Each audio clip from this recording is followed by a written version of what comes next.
le refus de la pensée unique, une sorte de rejet total de tous les dogmatismes. On vit cette semaine à Rabat, semaine bénie, parce qu'il y a en même temps, quasi simultanément, une conférence sur Abdelkbir el-Khatebi, celle qui nous réunit aujourd'hui autour d'Abdelwahab Meddeb.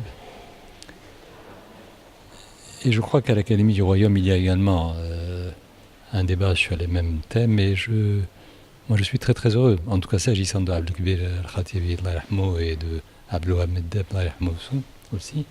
Ce sont deux amis que j'ai connus quasiment au même moment.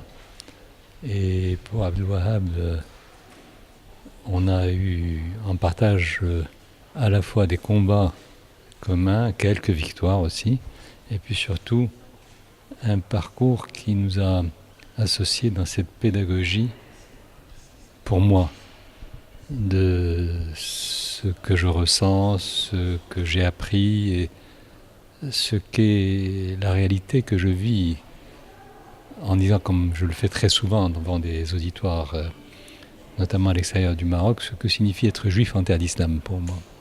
Et ce que c'est que être marocain aujourd'hui au XXIe siècle. Et pour Abdelkbir el-Khatebi, on avait aussi en partage Essaouira d'abord. Abdelkbir avait sa tante à Essaouira. Il a passé une partie de son enfance à Essaouira. Et Essaouira était sa ville parallèle par excellence.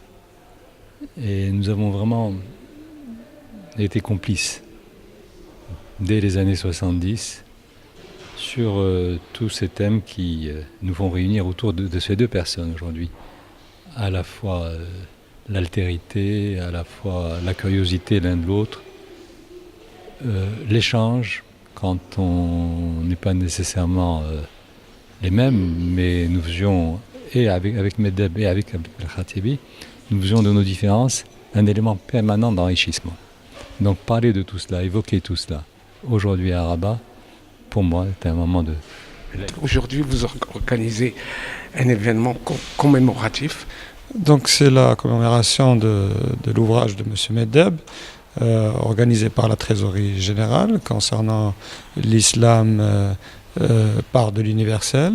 L'idée, c'est que la Trésorerie générale organise de temps en temps les jeudis de la culture, où on invite un certain nombre d'auteurs. Nous avons invité M. Cheddadi qui nous a parlé de Ben Khaldoun. Et le plus important, c'est qu'il y ait une ouverture sur la culture et en même temps d'accepter la diversité et la pluridisciplinarité qui est nécessaire pour la fonction publique. Qu'est-ce que vous avez retenu chez cet écrivain ? J'ai retenu, c'est la tolérance et le respect de l'autre, le respect des autres civilisations. Il a parlé de l'islam et il l'a développé. Il a vu comment l'islam avec d'autres religions peuvent cohabiter, mais dans le respect des civilisations des uns et des autres. المداخلة كانت حول كتاب عبد الوهاب المؤدب كونية الإسلام، وهو كتاب مترجم عن الكتاب على الأصل الفرنسي تحت عنوان الإسلام لا بار دونيفرسيل. يظهر فيه الكاتب كيف أن الإسلام كان كونيا ويمكنه أن يستمر في هذه الكونية ويبنيها بفهم خاص انطلاقا من تاريخ العلوم وتاريخ التصوف وتاريخ الهندسة المعمارية، ولكن أيضا انطلاقا من الفلسفة والتفكير في مجموعة من القضايا. إذن هو كتاب مشروع يقترح ينتقد التصور الأصولي للحركات المتشددة التي تختزل الإسلام في السياسة، وينتقد أيضا التصور الأوروبي الذي يعتبر عن غير حق بأن الإسلام ديانة عنف وينسى مساهمته في بناء الحضارة الغربية نفسها. إذن هذا يعني الفكرة المجمل يعني بإيجاز شديد فكرة الكتاب الذي ترجمته من الفرنسية إلى العربية. C'est déjà un choix